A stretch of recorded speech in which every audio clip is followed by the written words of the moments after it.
Warning: the views and opinions expressed in this program are our own and/or those of our guests. They do not necessarily reflect the views or positions of our employers. Viewers' discretion is advised. What's going on, everybody? Like Emily likes to tease me all the time on the show. I've been doing this a long time, right? And so I get asked a lot of questions periodically. And one of the things I do want to address today is about drive, motivation. What motivates you? What keeps you climbing to the top and what keeps you going day after day? Because let's face it, if you've been doing this long enough, you'll find out that being a BDO is a daily grind and it can eat you alive if you allow it. So, what keeps me driven? Now, I may not be at the very top, but I do like to play close to it. What keeps me driven, literally, are just the people around me, the people I choose to surround myself with, the people I look up to that mentor me, that I mentor, and most have a like minded way of doing business and being successful. They are the ones that truly try to push me to be the best version of myself that anybody out there can be. Because let's remember, money's good. We all like money, but it's a tool. Freedom is the goal. And being at the top of your game, surrounded by like minded people and professionals, is freedom. That's real freedom. But let's also face it, you can't be on top without some people putting a target on your back. Many who can't make it will want to see you fail.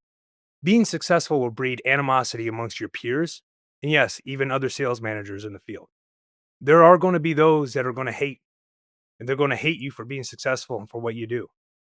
So, how do you address the haters? That is going to differentiate you from the pack.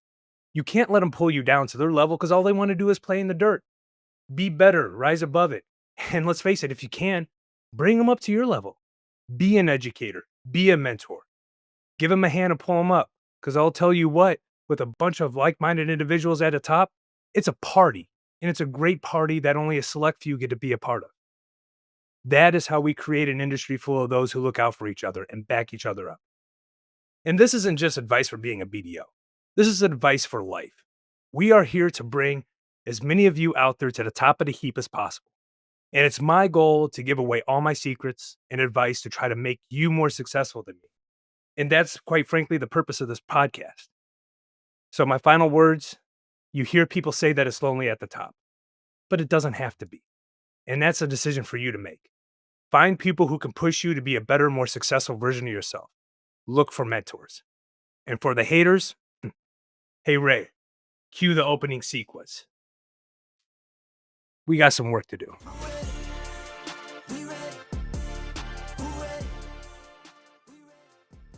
That's an awesome t-shirt. Who is that handsome man on that t-shirt? Oh, that's Chris Hackney. Chris That's Hackney. Mr. Chris Hackney. The president Love him. himself. The Presidente himself. He's holding a Oh, goat great. in one of these. Right here. He's holding a goat. That is so awesome. I absolutely love that t-shirt. Thanks. It's a good t-shirt. I gotta get one. I want to get one with all of our faces on it, I think. I think that would be sick. Be dope. Yes. I can send you guys That the would be link and we can all have one. Sitting in the Ferrari. Okay, BDOs, it's story time. And no, I am not talking about the time Sterling tried to finance a zoo. You'll have to go back to episode 3 for that. I'm talking about the story that your borrower has in their head and they may need that extra boost to finally get it onto paper. Rapid Business Plans is a known and trusted partner that can help them do just that. Whether your borrowers are working towards acquiring a business, starting one up, or expanding and making moves, within just a few short days, Rapid Business Plans will deliver powerful, fast, SBA and USDA ready business plans with projections and assumptions. If they need an export business plan for an ITL loan or a feasibility study, they have you covered there too. We know this process is not a walk in the park, or should I say zoo. Let the Rapid Business Plans team take some of the wild out of the process so that your borrower's vision and passions can come to life. For more information or to get acquainted, email Bethany McClellan at bethany@rapidbusinessplans.com or click the link in the show notes. Hey everyone, welcome back to the BDO Show, a podcast for passionate BDOs wanting to level up their game with advice and stories from battle-tested BDOs. I'm your host, Emily Detor, and I'm here with my fellow co-host, Ryan Kroge. At the beginning of each episode, we're always going to remind you to like, subscribe, and send over your topics and suggestions and anything you'd like to be educated on from here on out over to the BDO Show at artofsba.com. And do not forget to check out our whole family of shows, SBA Today, which airs live every week, and our flagship program, the Art of SBA Lending Podcast. Nailed Today's it. episode, we have America's sweetheart, as everybody likes to call him, on our episode as a guest, which is Mr. Ryan Collins himself. I'm so happy to have you on the episode. We've been working together, I think, what is it, like 3 years now? Yeah, And about three it's and a half years. and we've been to a couple lenders now, so it's been great to just have you as, like an older brother and a mentor, and I'm just happy to have you on the show, and I'm happy that you're here to help educate on one of our episodes. So why don't you go ahead and give yourself a quick intro, what you do, where you work, who you are, anything you want. Sure. Yeah. Thank you, Emily. And as Emily said, I'm Ryan Collins, BDO at Truliant Federal Credit Union, and have been doing SBA 7A exclusively since 2018. Unlike most, prior to banking, I actually came into banking from accounting.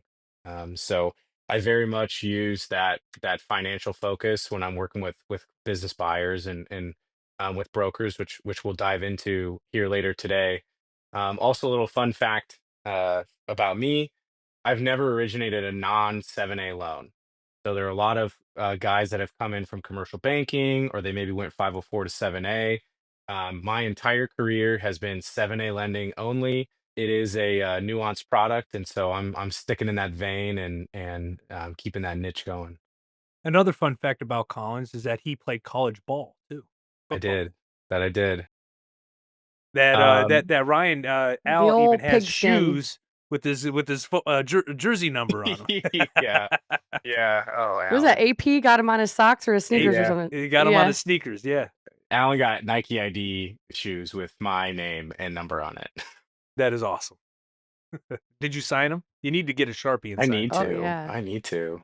We're all That'd be great. knuckleheads, and I'm here for it. Right, right. And with Ryan Collins being here, I also wanted to acknowledge our lender, Truliant Federal Credit Union. We had a significant achievement this past year. We are all hitting our 1 year there in the SBA lending division, and we became the number one credit union in the USA for SBA originations for fiscal year 2024. And I am beyond honored to have a leader like Don Jackson and Ray Drew at the helm of our team. And we are just so happy to have one of our top producing BDOs on the show today. Aren't you like the only credit union doing this? Kidding. There's a couple. All right. Well, today's episode, this will be a good one. We're going to dive into the art of managing broker relationships, whether you're working with high volume producers or the occasional deal sender. We're just gonna talk about learning to build rapport and setting boundaries and navigating the evolving broker dynamic as your production grows. This episode we're gonna call it "Not All Brokers Are Created Equal, and Neither Are the Relationships." So, Kroge, I'm gonna call you Kroge, and I'm gonna call you Ryan, just so we don't get mixed up today. So, Kroge, why don't you go? Or Grandpa. What would you prefer? Right. Yeah, I'll take Krogi. Okay. So, Kroge, why don't you go ahead and tell us what kind of brokers we work with, what a broker even is, where do you find them, where do they hang out, how do you build a relationship just from the beginning? Now, there's several different type of brokers. Brokers are generally intermediaries that are brokering a deal one way or another. I prefer to call them referral sources myself because not Okay. every referral that I get comes from an actual broker. Some come from CPAs, attorneys, some come from existing or prior customers or just, family and friends out in the field. But specifically a broker, you can have a loan broker, commercial real estate broker, or a business broker. We all just came back from the International Business Brokers Association, IBBA, down in hot, and I mean hot Orlando, Florida. My goodness. Coming back here to 50-degree weather never felt so good. Your poor fair skin was Oh, feeling it. I was burning. I mean, it's I don't know if it's still hard to tell, but I was red like a lobster down there. Unbelievable. But different brokers, when you're talking about the loan brokers, generally be an intermediary that will work with the customer. They'll package their information. They'll put together an analysis. They'll pretty much know exactly what we need, and they'll have a list of lenders that they know fits this credit box, fits that credit box, and then they'll package it and they'll send it to a couple different lenders based on their credit box, get a couple proposals, and get use the one that supposedly fits the customer's need the most. Business brokers, they do the same thing for sellers or buyers of businesses. They will go out and find businesses for either their buyer or they'll list a business for their seller and they'll try to get it sold or they'll try to get a business spot and they'll generally have a handful of lenders, again, based on the credit box, based on the industry, that they'll send their buyer to either get pre-qualified or to actually get the loan transaction done. So those are kind of, in a nutshell, different type of brokers that I deal with. Commercial real estate would obviously just be specializing in commercial real estate. Ryan Collins, why don't you talk about earning trust without getting, run over? Like how we make brokers want to work with you, some tactics, setting expectations. What do you do? How do you approach it? Yeah, so Ryan kind of kind of hit the nail on the head in that either side, a loan broker or a business broker, ultimately their goal is to put a lender in place with financing that is achievable and within the terms that they want to see. Of course, we all play under that realm. But something how I go about it and how I present myself is really two major things, and that is communication and execution. Personally, I don't like to sell on a capable credit box because credit boxes change. Personally, I don't like selling on high referral fees because referral fees change. But two things that you can completely control as a BDO are your ability to communicate and your ability to execute on what you're talking about. On either side of the party, I very much present myself or attempt to in that manner, because if you're working with a loan broker or any broker in general, they're not going to know how to help if they don't know where things are at. So a clear line of communication between BDO, broker, and borrower can help to squash any shortcomings or if something comes up or miscommunication. That is can help to fix things very quickly, very promptly, instead of having people jumping to conclusions because they just simply don't know the status of where things are at. Yeah, and I know with working with referral sources and brokers, it's very pertinent and needed to protect your team's time and their sanity so Hmm. that you guys can make sure the communication, like, runs smooth. Right. I've seen where we can have some bumps there. There can be a lack in response or a lack of the documents or information or something was sort of hidden under the rug, so it's nice. I think it's great when you build these relationships with these brokers and the expectations are set. This is what our team needs. This is what they want. This is what we all need in order to make a borrower's dreams come true. Right. Um, Krogi, why don't we talk about working with onesies and twosies brokers? Like, so pros and cons of low volume brokers, when it's time to invest in them and or gently pass on a deal or like some teaching moments. Oh, I like working with all types of brokers. Even I have some that just send me maybe 1, 2 deals a year. I have a broker up here. And that's common, right? Yeah, it's That's very very common. common. Shout out Yeah. to my boy Ray. Ray sends me maybe 1, 2 deals a year, but they're solid. Every single one that he sends me is solid, but he's more of a conventional guy, right? He's a loan broker and he does more large commercial real estate, retail strip So when centers, it does apartment come across complexes. his desk, he's like, "That's Ryan's my guy." Yeah, but when something comes by that's M&A, that's a SBA type structures, like boom, Krogi's my guy. I'm sending it directly to him. Here's a package completely filled out, and it's probably usually the easiest deal I can get done. Newer brokers, younger brokers, I've worked with them as well. The education process can be a little bit, you know, convoluted depending on their learning curve. If they're a quick study, I can go over our process within one call, and boom, they're already on it. A lot of these guys who go into business brokerage, who go into commercial real estate brokers, or even loan brokers, they've already got they've already got a system put into place where they can multitask, they can run a system, they can put things together. That's why they're in that job. So they're already sharp, they're already sophisticated, and they're already organized to be able to put stuff together. So the learning curve is usually pretty shallow for that. There are brokers that I've had to fire before. I had a Yeah. broker send me 4 deals within 1 year, all 4 of them went bad, and I'm not gonna speculate on what went wrong, don't wanna put that out there into the airwaves. I've got my ideas, but, I called him up and fired him immediately, said that, "You're no longer doing business with this bank." Had one charge junk fees after, a closing. Hit some fees out there. It was a great closing, great deal, and all of a sudden, found out that he charged an extra 80 grand because they came back a couple months later asking for more working capital. We're like, we gave you 100 grand in working capital. Well, 80 of it went as junk fees to the broker. So sometimes you got to deal with that as well. Had to fire him too. Hey guys, we have a special announcement for anybody involved in M&A transactions. Our partner, Peak Business Valuation, have put together a resource just for BDO Show listeners, and they're giving it away for free. It lists out the rule of thumb formulas, or as Kroge would like to say, the down and dirty, for some of the most common industries that SBA lenders finance. I promise you it's going to come in handy. Kroge's literally still using the one he got from Nagel in 2002. By the way, if you're not thinking about evaluation at the pre-screen phase, you are missing the boat. A lot of BDOs tend to focus on the debt service coverage and they're missing the valuation completely. That's a rookie move and it will become a problem. As a consultative BDO, you should have a sense of whether the business is going to value out. And Peak's handy dandy rule of thumb is here to help. Go to peakbizval.com/BDO show to get yours today. When you find a good stable of brokers, like I've got my top 5 and I've talked about my top 5. They know the process, they know what we like, they know how we are, and they've got it down to a T. They don't charge junk fees. They don't try to cram something into a credit box just to make it fit.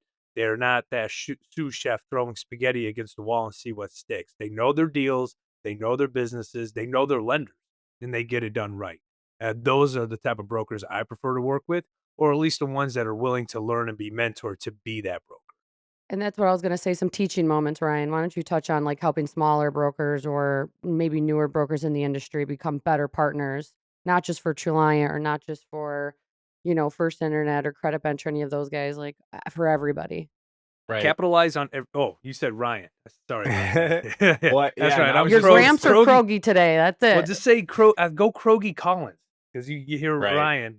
Even when I'm out and like with my kids, I hear Ryan, or Daddy. I'm like, my head's like turning around. Like I've never called you. I've never called you by your first name once ever. In all you the years never I've known you. have. This is actually true, and you know It's what? just Kroge. Even when grandpa. my wife wants to get my attention, she doesn't call me Ryan. She calls me Kroge. Yeah. What's your middle name? William. William Kroge. Bill. Yeah. No. Bill. Don't call me Will. Don't call me William. What up, Bill? Nah, Sorry, Billy? Collins. Go No. ahead. No, you're good. No, I thought Ryan was spot on with the assessment in that the really good brokers, or the ones that want to become really good brokers, it's a two-way street. So we, the BDO, have to be willing to educate, but they also have to be willing to accept. Because good, bad, or indifferent, these SBA loans are a lot of paperwork. They are a lot of work. It's going to take time. Does it have to be slow? No, it does not have to be slow. But it's a two-way street in getting to both parties' eventual goal, which is the closing and funding of a loan. A lot of times we'll get with newer or onesie twosie brokers. We'll get questions on like, why are you asking for that? Do we really need this? Like, yes, I'm not going to ask for paperwork I don't need based on this federal program. And so there are a couple of ways to have that conversation, and to just educate them more broadly about what does this loan look like for this client, and why are we going the route of an SBA loan versus commercial versus some other form of financing, because maybe they are coming from the commercial real estate brokerage mindset where it's very regimented. It's cut and dry. We got to get to 80% loan to value. We need cap rate or whatever. This is not. 7A loans and operating businesses are living, breathing things. There's very infrequently cut and dry parameters on how to facilitate this financing, because most of these loans are coming with a story, or there's some background to it, or there's background to the buyer, because both are living things that need to come together to make a good acquisition happen. I found that when you step back with a loan broker or with a business broker and just make them think about that, and pull their head out of the transaction and just holistically think about what we're trying to do, it clicks a little bit better. They're like, okay, now let's get back into what we do. I've seen success in that, because it kind of goes back to the communication in, everybody wants to move quickly. But if I openly communicate what's needed, we can move quickly But if you fight me on every little thing, guess what? You're slowing yourself down. You're slowing the whole thing down. So we're not going to be asking for things that we don't need or want. And that is where, kind of like I opened with, it's a two-way street. We've got to provide the education. They've got to accept it. And also it goes the same way. There will be some things that maybe I don't know well about this business or an ad back that I'm pushing back on that they're like, no, this is legitimate. I need to be willing to listen and accept that as well. All right, so let's go ahead and chat about high producing BDOs, and then let's talk about just the high volume that it's there, it's inevitable, it's coming your way. What's usually like a normal average producing BDO? What would you say that number is? An Say average probably producing BDO like here in our nationwide, probably industry? 15 to 20, Yeah, 10 to 15. I was going to say about 10 to Right, 10 15. to 15. and so Krogi, what do you typically do? I'll do between 50 to 60 million is usually my average. And Ryan, right now we've heard you're on track to do about 100 this year, possibly. We're having a good year. That's Okay. awesome, man. So Congratulations on that. that was That's my like dope. low key congratulations plug there. So basically how what's your broker strategy right now with these you've got a lot of referral partners and they're loyal and you're loyal to them, but what are we doing there? Because Yeah. clearly So last year to this year are two totally different years. right, right. So my approach is, I think, very similar to Ryan's or Ray, Chris. Insert any of the people that have been on the show, and it's in managing your own personal brand and how you work like your own small business. And so we're very critical of our borrowers if there is, for example, customer concentration. Well, if we or if a BDO is heavily concentrated to one or two brokers, that's good that you're getting a lot of volume from them, but also, we're humans. Something might get dropped. It could. It just happens. And is that going to destroy or diminish a relationship where all of a sudden that spigot shut off? And so, if you have or you're wanting to become a high producing BDO, you need to have those really good relationships. You need to guard them. You need to protect them. You need to take care of them, but also diversify yourself on the backside. If you cannot be entirely dependent on one or two brokers, because it's inevitable. There will be a loan decline. There will be something that's missed. You'll miss the closing date. If you're doing a significant amount of volume, I treat it as if it's my own small business to where, okay, where am I getting a little too concentrated here? Am I focusing too much on one or two or three brokers, one or two or three industries? How do we spread our wings a little bit better? Yeah. Krogi, what about you? What's your strategy with brokers when you're reaching kind of like your max? Like, man, I'm doing a lot of volume here. Do you ever have to scale back? I do have to set expectations. Fortunately, at First Internet, they've been more than gracious. And when you get certain benchmarks, they'll give you an assistant. And I'm at one where I've got two assistants. Last year, I closed $84 million, and I needed every piece of time that both my assistants Yeah. had just to be able to get through it because it's a lot of volume. And my volume is not big dollars. I don't do big loans. I'm not in California or, Florida or Texas or anywhere where you're going to get large dollar amounts. My average loan size is about $1 million. So you got to think about it. I think it was like 84 loans. That's a lot to close, and I'd rather stick between that 50 and 60. It's more manageable. You can actually take your time. There's been times where I just forget who's on first and what's on second. So what I tend to do is I get a lot more scrutinizing on my transactions. I, criticize them a lot more. I ask for more detail so that it forces me to actually get involved on a micro level with the loan that I normally wouldn't do, and just helps me weed out the good ones and the bad ones. And I try Mm. to, like Ryan said, I try to set that expectation up front. If it's a no, I try to give a no within 24, 48 hours tops. I don't want them lingering on. I don't want to drag it out. I want to let them know if we can or cannot do it right away. The other thing too that I'll say is like, and this has been a change and something that I've had to work through this last like 12 months is, being included in broker relationships and having those is honestly just as important as having other BDO relationships. Because as Ryan had said, most often, you know, it's going to one, two, maybe three other lenders. Well, if you can Right. have the point blank conversation with the broker or with the borrower that says, "Look, what's going to move the needle for you? What's going to make me stand above the rest? I can tell you all communicate better than everybody else. I can tell you all these things, but you won't actually know until you're in it. So, what's going to get you to sign our term sheet versus theirs by just reviewing two pieces of paper? And I know if it's somebody that is a heavy manufacturer and they need a significant line of credit request, they're probably going to be better served elsewhere. Am I going to have the conversation? Am I going to respect the borrower and the broker? Absolutely. But I also know going into it that they're probably talking to one or two other lenders that can maybe facilitate that a little bit better than me. And so I can spend my time elsewhere and communicate that to the broker to say, hey, look, I don't think this one's the best fit. Let's focus on the next deal, or let's focus on this other one that we're already working on. That's got a much better landing power with me. And it kind of goes back to Ryan with the, give 24 to 48 hour no. Yeah. It's okay to say that because they need to know what to do. So while I was prior to banking, while I was also an accountant, I was also selling insurance, and so that's kind of where I got my sales gig or sales bug. But I used to tell clients, and people that know me will know I'm pretty point blank and blunt. Like I'll just say, just be direct. Is a big thing that I like to do. But I would tell people as I have a proposal out, okay, look, just tell me what you want. If you want me to F off, great, because then I know what to do. But if you just leave me in limbo, then everybody's just kind of playing around and trying to figure out what everybody wants.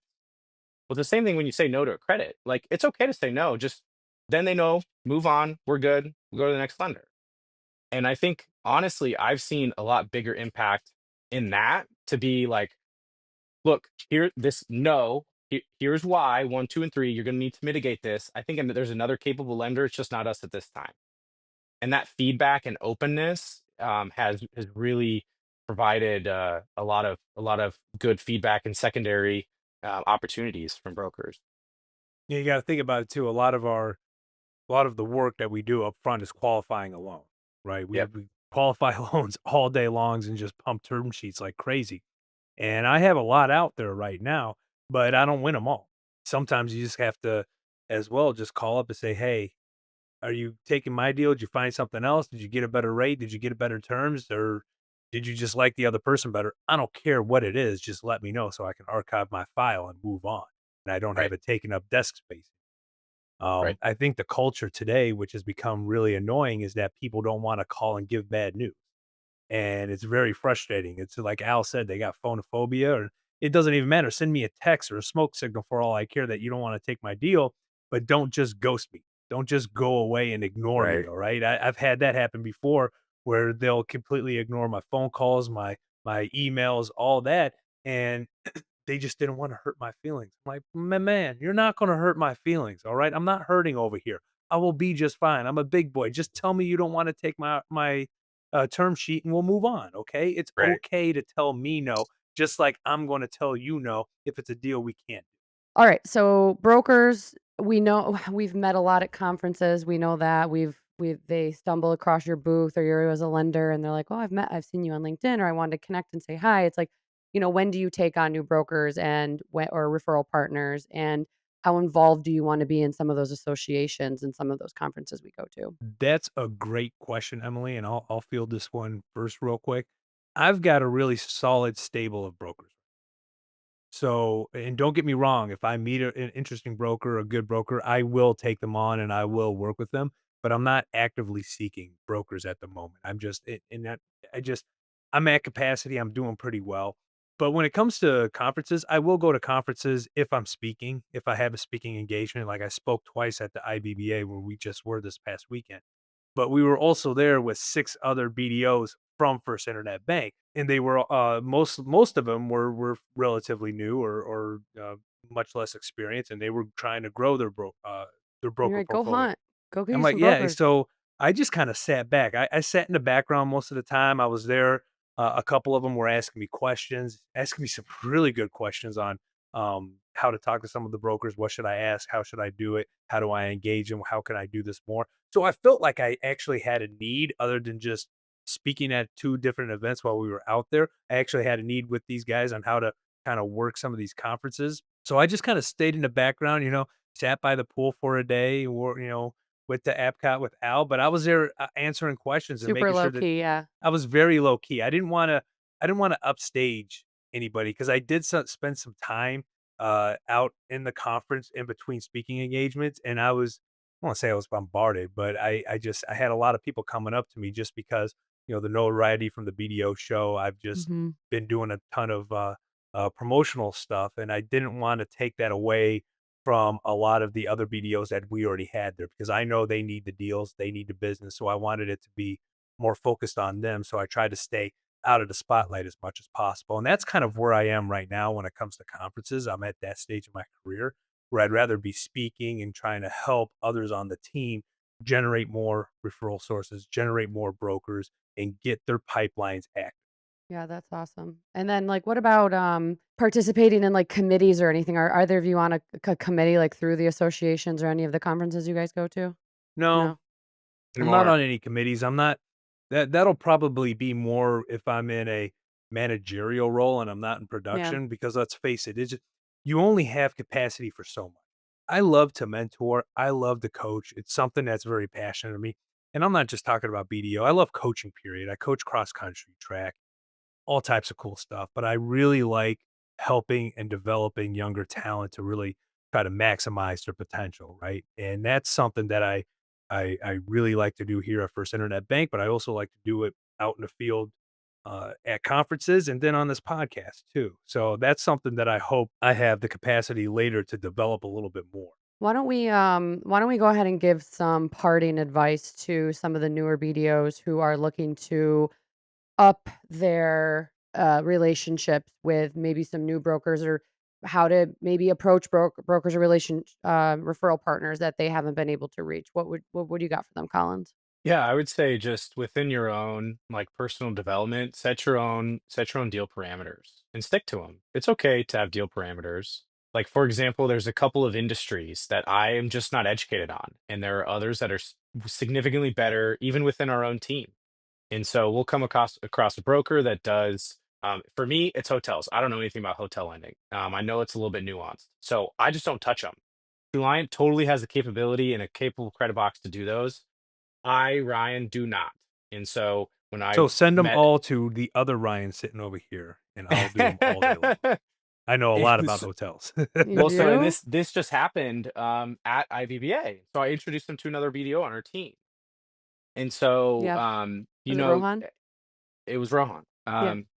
And so you need to be um, comfortable with having your own deal parameter, sticking to it, because there's plenty within that, and there'll be deals that fall into it. And you'll see from me, and you probably see it in my LinkedIn posts with closings, but I'm very much like a team guy, and rising tides rise all ships. And so, like, why would I pigeonhole a shop away from that when there's a fully capable BDO or multiple BDOs that can best serve that? Everybody wins there. The broker Mhm. wins, the shop wins, and then the BDO is going to be very generally very appreciative, and they'll give back when it's like, hey, I've got this client in Iowa. Why don't you take it because they live 35 minutes from you or whatever.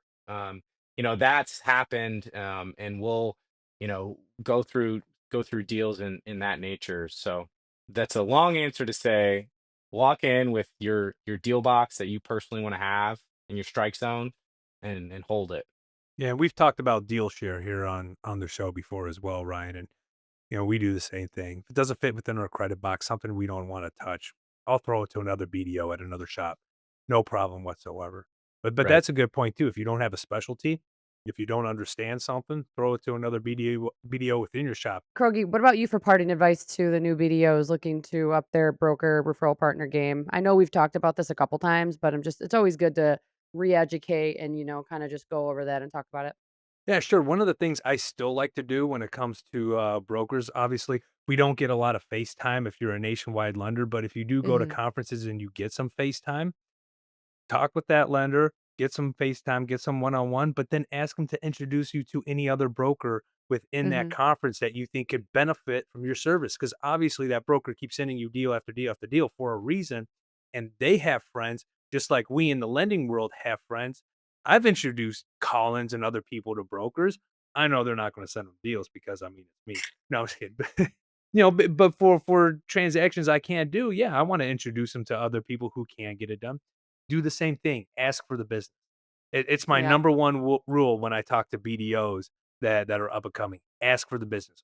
It's Right. I And don't at a conference, it can be, especially like the size of the one that we were at, it can be overwhelming. I mean, there was what, Kroge, 1,400 brokers there. Oh my goodness, yeah, it was huge. And It was huge. on Sunday, I figured that was going to thin out because that was my last time to get up on stage and talk to everybody.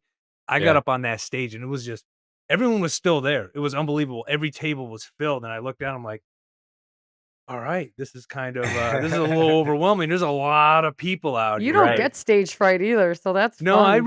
I really didn't get stage fright. It was just a little overwhelming on how many people. I expected half to leave, because it's a Sunday, but no, I want to say about 90% of them stayed, and it was just crazy on how many people were. So yeah, it was a huge That's conference. good. Yeah, and so to kind of just like dovetail off what you said, you're walking into that conference with relationships, and people that value you and the relationship that you have. So ask them. Mhm. Digesting and trying to onboard or connect with 1,400 brokers is overwhelming, and quite honestly, it's not really possible in a day and a half or 2 days. So ask your existing centers of influence, who should I talk to? Who do you know or who have you met that I also need to talk to? Because ultimately, it's aligning interests. Everybody here wants to get these SBA loans closed. So how do we best do that and broaden the circle? And let's Yeah. face it, sometimes these brokers are closer than a lot of lenders are because Hmm. a lot of them will sit on the other side of the table a lot, especially when you're in the same state like Florida or Texas or even up here in Michigan. I can't. So about 50% of my business is still done here in Michigan, and all the brokers I do business with all know each other very, very well. And about 90% of the time, I walk into a closing with the broker that referred me the deal. Another broker that I know real well that sends me business is sitting right across the table with the seller. It happens so frequently. And those guys, I wouldn't know half these brokers here in Michigan if they didn't introduce me to them, Right. right? Right. So that's important. Those guys are tight just like we're tight. Yeah, I think my 2 pieces of advice would to just be to, strengthen the relationship with the brokers and referral sources that you already have, who treat you well. And then when you aren't at a conference and you're doing outreach, LinkedIn is your friend. You can connect with them in DMs. Just don't be robotic about it and copy and paste. We've talked about that. Yeah, Make don't it be weird. unique. Don't be weird. Just be normal. Just say, hey, Don't be what's weird up? I about it. want your business. Right. AP, Alan Peterson always says, I want your business. I say, how can I earn your business? How can I earn Right. your business? Yeah. So, all right, everybody. Well, thank you for joining us today, Ryan Collins. Thank you for being a guest, and America's sweetheart. to my fellow co-host Ryan Kroge. I love that you were here today. Great hoodie, by the way. Somebody had to be Um, here. yeah, and everybody, don't forget to like, subscribe, and send your topics and suggestions to the BDO Show at artofsba.com, and we will see you next time.